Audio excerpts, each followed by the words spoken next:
है कि वन क्षेत्र में हमारे धार्मिक स्थल बहुत सारे आए हुए हैं, जिसको लेकर कई बार ऐसी स्थितियां पैदा हो जाती है हम जनप्रतिनिधियों के लिए कि वो समय के हिसाब से बहुत ज़्यादा ज़रूरी हो गया है कि उसके अंदर जहां वो धार्मिक स्थल है थोड़ा बहुत उसका अच्छा रिपेयर हो जाए। वहां आने जाने वाले लोग होते हैं मेले पे, अवसरों पर, मगर ऐसी स्थितियां हमारे सामने पैदा हो जाती है कि वहां तैनात कर्मचारियों द्वारा, अधिकारियों द्वारा उसको करने नहीं देते।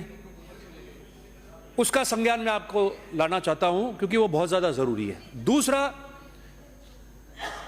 कैसे जॉब्स जनरेट हो, रोजगार कैसे मिले, और उसके लिए हम लोगों ने राजस्थान स्टेट में इको टूरिज्म की पॉलिसी बनाई है। आपको उस पॉलिसी के बारे में समस्त जानकारी होगी।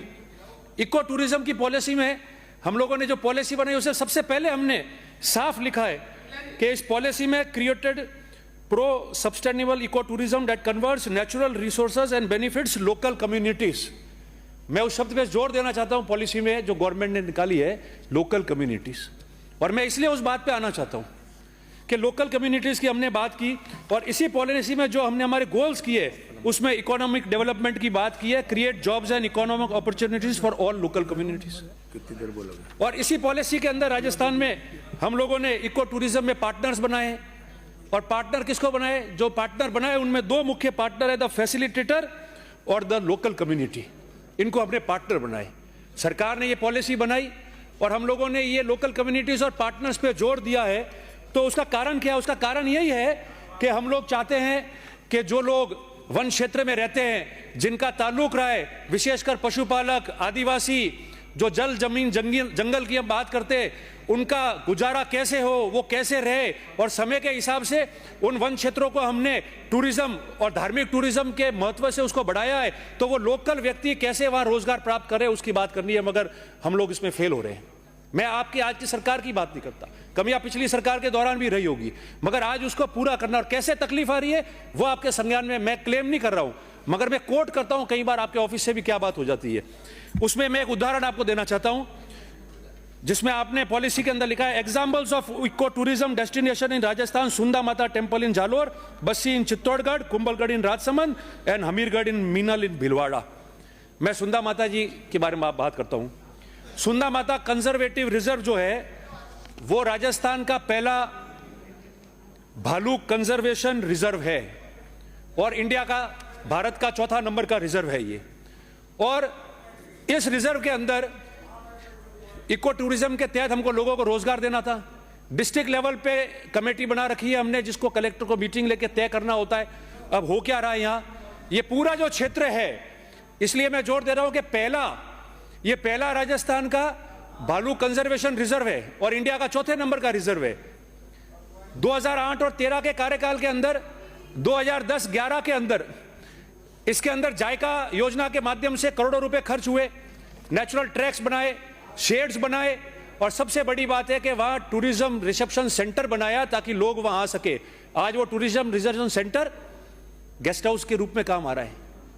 कोई अंदर सोता है, आम आदमी जा नहीं पाता, टूरिस्ट जो आ रहा है वहां वो जा नहीं पाता। टूरिज्म हब है ये।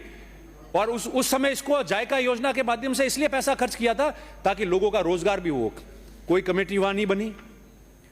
सुंदा माता जी ये इतना अपने फर्स्ट राजस्थान का उसको बेयर कंजर्वेशन रिजर्व बनाया है और इतनी डेवलपमेंट की हम बात कर रहे हैं। सुंदा माता जी सबसे पवित्र स्थान है जिसकी स्टेट महाराष्ट्र, गुजरात और राजस्थान के लाखों टूरिस्ट वहां, धार्मिक टूरिस्ट वहां आते। और वह पूरा एरिया, पूरा इलाका, सबसे ज्यादा अगर उसके अंदर बहुल्य एरिया है तो वो आदिवासी और भील समाज के लोग वहां रहते और उनको रोजगार हम नहीं दे पा रहे। इको टूरिज्म के तहत कमेटी बना के रोजगार नहीं दे पा रहे। और तो और क्या होता है कि जो सुंदा माता जी का स्थान बना वो मालवाड़ा के स्वर्गीय दुर्जन सिंह जी थे, उनकी देन थी, उनकी मेहनत थी, जिसकी वजह से वो स्थान जो है उसका महत्व बना और वो स्थान जो है उसका सारा कार्य शुरू हुआ। और कार्य किसने किया? जो वहां बहुमत में भील समाज के, आदिवासी समाज के लोग रह रहे, उन्होंने कार्य किया। वहां बैठ के हजारों लोड किलो जो है वो वजन अपने ऊपर लेके वहां ऊपर चढ़ाई करके उन लोगों ने उनको बनाया। आज क्या हो रहा है? वहां ट्रस्ट बन गया और ऐसा महसूस होता है कि फॉरेस्ट के अधिकारी और कर्मचारी ट्रस्ट के डायरेक्शन पे काम करना चाहते हैं, फॉरेस्ट विभाग के कर्मचारी या डीएफओ के डायरेक्शन पे काम नहीं करना चाहते। वहां उनको बिठाना चाहिए रोजगार के लिए। इको टूरिज्म की आप बात करते हो, उनको उठा दिया जाता है, बाहर फेंक दिया जाता है।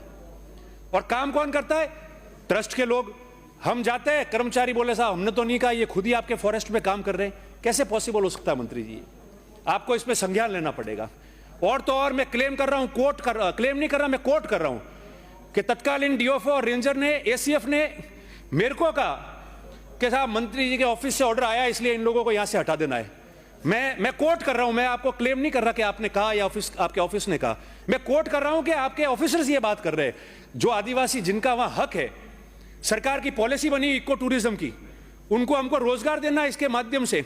वो खिलौने बेच रहे हैं, चने बेच रहे हैं, ऊंट चला रहे, घोड़े चला रहे, पर्यटकों को, धार्मिक पर्यटकों को घुमा रहे हैं, और हम उठा के उन्हीं को बाहर फेंक रहे हैं। तो ये क्या किसी ट्रस्ट के माध्यम से फॉरेस्ट काम करेगा या फॉरेस्ट काम करेगा? मेरा रिक्वेस्ट है आपसे कि आप जल्दी से जल्दी इको टूरिज्म की वहां कमेटी बनाए, कमेटी बनाकर डिस्ट्रिक्ट लेवल कमेटी की मीटिंग कराकर और उन लोगों को परमिट करे कि वो बैठ के अपने जो है छोटे मोटा जो व्यापार रोजगार करते हैं, जिससे दिन भर उनका काम करने से चूल्हा शाम को घर में जलता है, और वो आदिवासी भील समाज के लोग वहाँ काम करते हैं, उनका कार्य जो है वो शुरू हो जाए।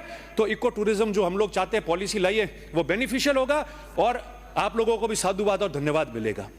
दूसरा मेरा आपसे निवेदन था कि भालू सेंचुरी है, रिजर्व किया है हमने, सबसे ज्यादा स्लॉथ बेयर, काले भालू वहां जो है वो पाए जा रहे हैं, ट्रैक्स बन गए हैं। तो आप उस पर हिम्मत करके उसकी एक स्मॉल सफारी शुरू कर दो, ताकि इतने जो टूरिस्ट आ रहे हैं। और राजस्थान में आपने अगर पहली भालू की सेंचुरी बनाई है, रिजर्व किया है, जो इंडिया में चौथे नंबर का है, तो सबसे पहले भालू की सफारी जो है वो इंडिया में राजस्थान से शुरू होनी चाहिए। मैं समझता हूं कि आप ये हिम्मत करके और इसको जो है आज इस सदन में अगर घोषणा भी करेंगे तो पूरे देश के अंदर इसका एक जो है अलग से मैसेज जाएगा।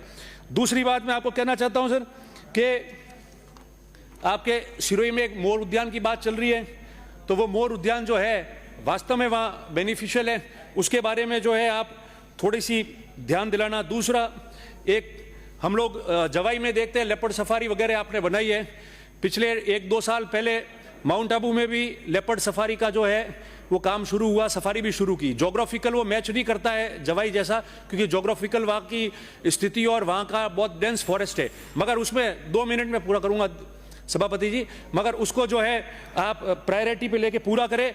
एक खेजड़ी और अन्य पेड़ बचाने के लिए जो अभियान चल रहा है, उसके लिए अगर आपको जरूरत पड़े प्रोटेक्शन एक्ट ट्रीज का लाना है तो लाए, मगर पर्यावरण को बचाने के लिए हमको आगे करना चाहिए। और अंत में 1 मिनट में मैं माननीय उद्योग मंत्री का ध्यान आकर्षित करते हुए, माननीय उद्योग मंत्री जी का एक ही सुझाव है, राइजिंग राजस्थान का आप लोगों ने किया है। मैं एक छोटी बात, जो स्मॉल स्केल इंडस्ट्रीज की बात कर रहा हूं, आपने पिछले बजट के अंदर गिफ्ट सिटी गुजरात के तर्ज पर यहां बनाने की बात हुई थी, जो गुजरात में बन गई गांधीनगर में।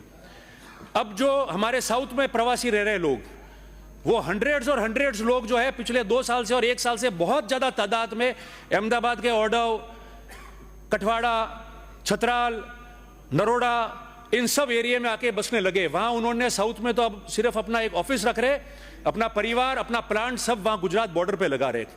मेरा ये रिक्वेस्ट है कि 2012-11 में जिस तरीके से आबू रोड के मावाल में, सांचौर में और ये बॉर्डर जो आता है हमारा मंडार, उस समय वहां रिको के प्लॉट्स कटे, जिसके अंदर हार्डवेयर वाले और बर्तन उद्योग सर्वाधिक आया। तो मैं आपसे ये रिक्वेस्ट करता हूं कि कॉन्क्लेव सिर्फ ये बुलाओ जिसमें स्मॉल स्केल इंडस्ट्री के लोग जो है, जो यहां आना चाहते हैं, उनका कॉन्क्लेव होगा। तो वो सारे हमारे प्रवासी आपके उस कॉन्क्लेव में आएंगे, आप सभी को बुलाओ, हम लोग भी आएंगे, और उनके लिए आप इस बॉर्डर पे, क्योंकि अहमदाबाद तो आ ही गए सब लोग, बॉर्डर पे भी रहना चाहते हैं, बॉर्डर पे अगर आप उसको रिको खोल के पूरी बॉर्डर पे कर दोगे, तो ये जितने भी हमारे प्रवासी बाहर रह रहे हैं वो सारे यूनिट यहाँ राजस्थान में लगा देंगे, घर के पास भी रहेंगे, रोजगार भी मिल जाएगा, और आपकी सरकार का बहुत अच्छा संदेश जाएगा। और ये बात भी हमारी रहेगी कि हम लोगों ने ये बात सदन में रखी थी। मैं सभापति जी आपका आभार व्यक्त करता हूं, आपका बहुत बहुत धन्यवाद।